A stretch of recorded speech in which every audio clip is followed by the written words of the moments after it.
ఏపీలో అయితే అనూహ్య పరిణామాలు చోటు చేసుకుంటున్నాయి. ఇప్పుడే అందిన వార్త ప్రకారం చూసుకున్నట్టయితే ఈసీ ఒక సంచలన నిర్ణయం తీసుకున్నట్టు కనిపిస్తుంది. ఏపీ డీజీపీని అయితే బదిలీ చేసినట్టు మనకి వార్తలు తెలుస్తుంది, వార్తలు అయితే వస్తుంది.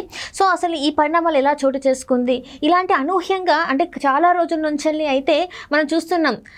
ఏపీ డీజీపీని బదిలీ చేయాలి అని చెప్పేసి చాలామంది నేతలు అయితే ఈసీకి ఫిర్యాదు చేశారు. కానీ ఈ రోజు మాత్రం బదిలీ చేశారు. సో దీని పరిణామాలు ఎలా ఉండబోతున్నాయి, అసలు ఎందుకు చేయాల్సి వచ్చింది, ఈ అంశాన్ని మనకి వివరించడానికి మనతో పాటు ఉన్నారు ప్రముఖ రాజకీయ విశ్లేషకులు సీతారత్న కుమారి గారు.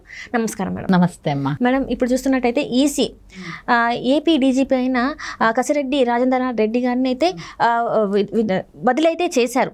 ఈ బదిలీ చేసేయడానికి ఇంత టైం ఎందుకు పట్టిందంటారు? అంటే ఎప్పటి నుంచో కూడా ఆయన మీద ఫిర్యాదులు ఈసీకి వెళ్తూనే ఉన్నాయి. కానీ ఇప్పుడు ఒక 10 రోజులు ఉంది అనగా, ఎలక్షన్స్ 10 రోజులు ఉండగా ఇలాంటి ఒక మార్పును ఎందుకు, కీలక నిర్ణయం ఎందుకు తీసుకున్నారు అసలు? అంటే ఒకటి అండి, ఎలక్షన్ కమిషన్ అన్ని రాష్ట్రాల మీద డేగ కన్ను వేస్తుంది అధికారుల మీద. ఎందుకంటే ఇది ఎలక్షన్ ప్రాసెస్ అనేది ఒక ఇంత పెద్ద ప్రజాస్వామ్యంలో, ఎస్పెషల్లీ మన భారతదేశంలో ప్రజాస్వామ్యయుతంగా ఎన్నికలు నిర్వహించాలి అంటే పెద్ద కసరత్తు అనమాట. ఇది మహాయజ్ఞం లాంటిది.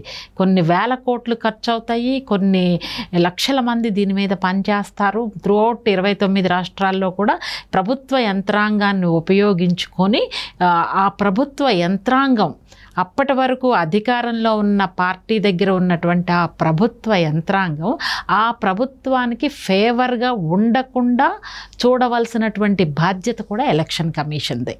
ఎందుకనంటే 5 ఏళ్ల నుంచి ప్రభుత్వము అధికారులు కలిసి పనిచేస్తారు. అయితే ఎలక్షన్ కోడ్ అమల్లోకి వచ్చిన తర్వాత అధికారులు సమానంగా ఉండాలి. అన్ని రాజకీయ పార్టీలని సమదృష్టితో చూడాలి.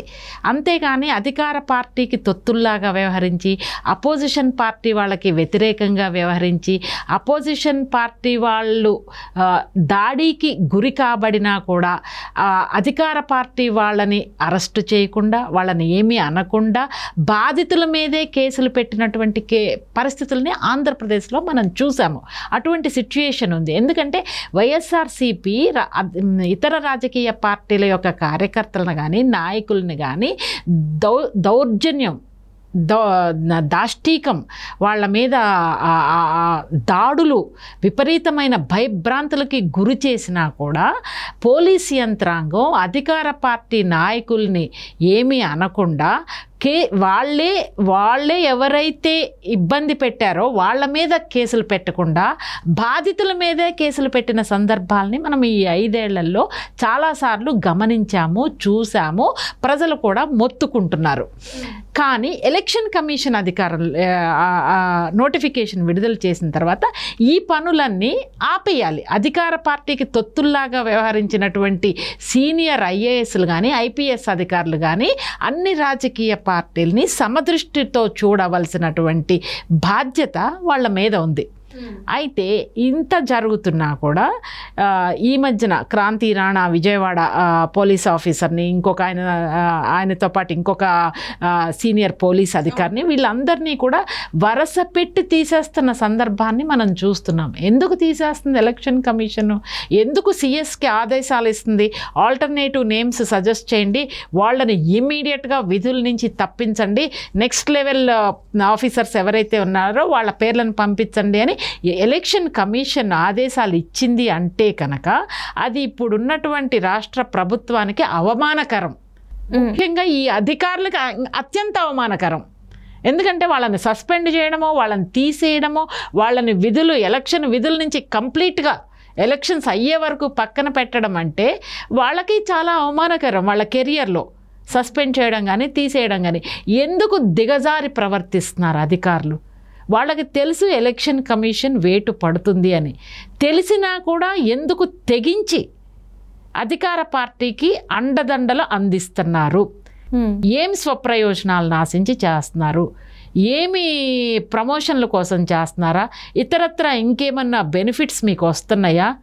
ఇవన్నీ ప్రజల్లో ఒక సందేహం కలుగుతుంది. ఇతర రాజకీయ పార్టీల్లో కూడా ఇలాంటి థాట్ ప్రాసెస్ రావడానికి అవకాశం ఉంది. అయితే ఇప్పుడు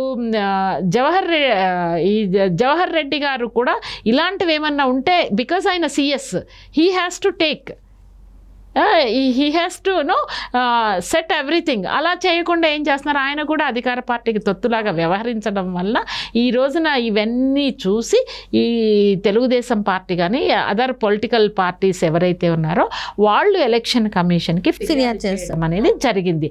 ఫిర్యాదు చేసిన వెంటనే కూడా ఎలక్షన్ కమిషన్ ఇమీడియట్గా స్టెప్స్ తీసుకోదు. ఇలా ఫిర్యాదు రాగానే ఇలా స్టెప్స్ తీసుకోదు. They have their own process.